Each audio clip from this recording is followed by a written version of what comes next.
बेटियों का तो मायका है, पर बहू का दिल छू लेने वाली सच्ची कहानी। भाभी, आप यहाँ किचन में घुसी हुई हैं। चलो ना, बाजार नहीं जाना क्या? परसों राखी है, बस आज का दिन है, कल ऑफिस जाना है तो समय ही नहीं मिलेगा। राशि ने अपनी जिठानी नमिता से कहा। पर मैंने तो 3 दिन हुए राखी कोरियर से भिजवा दी है। और वह, नमिता की बात बीच में काटते हुए आश्चर्य से राशि ने पूछा, जी भेज दी? मतलब आप राखी पर नहीं जाओगी? आपका तो मायका लोकल है और आप घर नहीं जाती। अमित और आशीष भैया लोग को राखी बांधने। नहीं, मैं 4 साल हो गए राखी और भाई दूज पर अपने मायके नहीं गई। कहते हुए नमिता की आंखें भर आईं, जिन्हें छुपाने के लिए वह सिंह की तरफ मुड़ गई।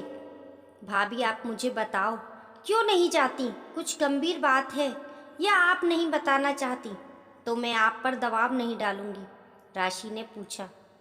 नहीं, ऐसी कोई बात नहीं है। मम्मी जी का कहना है कि रितु और अलका आएंगी राखी वाले दिन, तो वे क्या खुद काम करेंगी यहाँ मायके में? तो तुम अपनी राखी भेज दिया करो कोरियर से। मैंने शुरू में कहा भी कि मैं रात को जाकर भाई लोग को राखी बांधकर सुबह सुबह आ जाऊंगी, तो वह तब भी नहीं मानी। अब अमित, तुम्हारे भाई साहब ने तो मुंह खोलना ही नहीं है, तो क्या करती? या तो कलेश करती या फिर चुप रहती। तो मैंने चुप रहना बेहतर समझा। अब नमिता का जैसे बांध टूट गया और वह बिलक पड़ी। राशि के मुंह से बोल ना फूटा, पर इतना तो समझ गई, यही स्थिति अब कल फिर से रिपीट होने वाली है।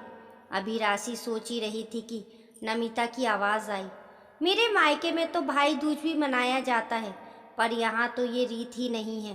तो मेरा भाई दूज भी बंद करा दिया कि हमारे यहाँ ये रिवाज नहीं है। तो तुम्हें अब इस घर के हिसाब से चलना है, यानी मैं अब अपने भाइयों का तिलक भी नहीं कर सकती। लेकिन अलका हर भाई दूज पर यहाँ आती है। उसने अपने ससुराल में कहा है कि हम तो भाई दूज मनाते हैं।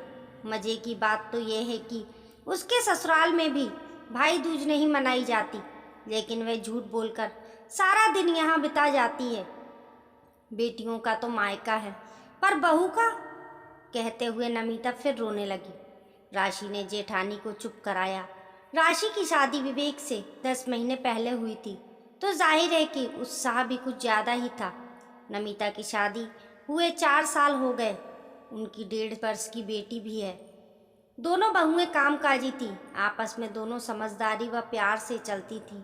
सासू माँ सुमन जी को दोनों का बहनपना पसंद नहीं आया, पर उन्हें आराम मिल रहा था तो चुप लग रहती थीं।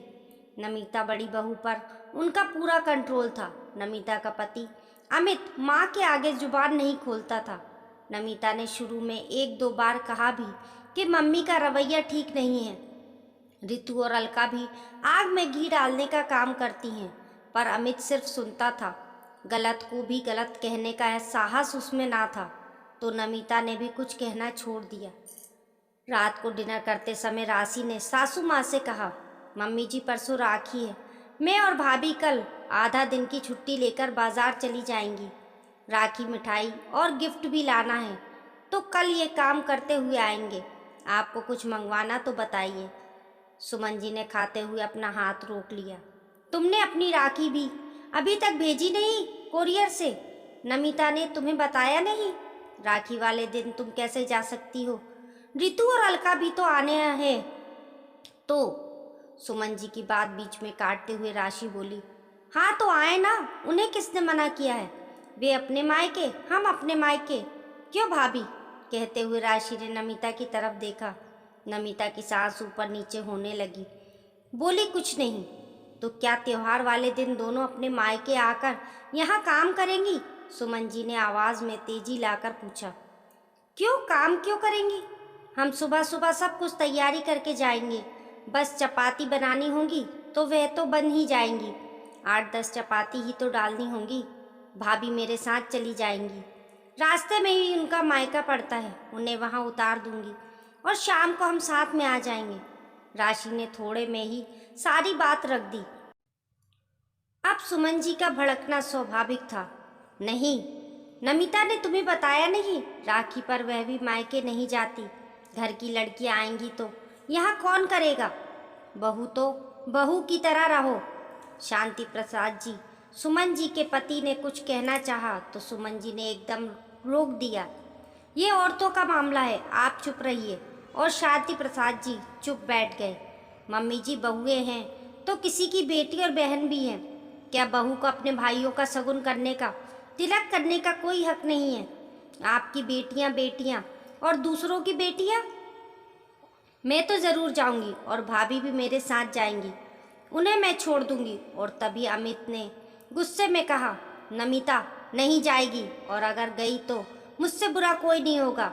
मम्मी ने जो कह दिया तो कह दिया, बाकी तुम्हारा तुम जानो। और विवेक एकदम बोला, सही है भैया, दोनों नहीं जाएंगी। और मम्मी, रितु और अलका दोनों को बोल दो कि वे अपनी अपनी राखियां हमें कोरियर से भेज दें। उनकी भी तो ननंद मायके आएंगी, तो क्या त्योहार वाले दिन वे अपने घर में काम करेंगी? बिल्कुल नहीं। सब स्तंभ खड़े विवेक का मुंह देखने लगे। भैया, मुझे तो तज्जुब होता है। आपको मैं अपना आदर्श मानता था, पर पता नहीं था कि आपकी सोच भी ऐसी होगी। आपको भाभी का कर्तव्य याद है, पर आपका क्या कर्तव्य है वे भूल गए या याद नहीं रखना चाहते। अपनी माँ और बहनों को खुश करने के लिए पिछले 4 सालों से आपने अपनी पत्नी को इस खुशी से दूर कर दिया। क्यों? अपनी बहनें हैं तो उनके भाई नहीं है क्या? और मम्मी, आपने बरसों पहले हमारी बुआ जी का आना बंद करवा दिया था। पापा ही जाते थे राखी बंधवाने, तब आपने एक बेटी का यहाँ आना बंद किया था, और आप बहुओं का जाना बंद करना चाहती हैं। तो ठीक है, फैसला आप करो। अगर इस घर की बहुएं नहीं जाएंगी तो आपकी बेटियां भी यहाँ नहीं आएंगी। वे राखी अपने घर मनाएंगी, या फिर ये 2 बेटियां भी अपने मायके जाएंगी। और ये कहता हुआ विवेक कमरे से बाहर चला गया और पीछे छोड़ गया गहन स्तंभता। दोस्तों, ये कहानी पसंद आने पर लाइक करें और हमारे YouTube परिवार का हिस्सा बनने के लिए चैनल को सब्सक्राइब करें। कमेंट बॉक्स में बताना न भूलें आपको कहानी कैसी लगी। मिलते हैं फिर एक नई कहानी के साथ।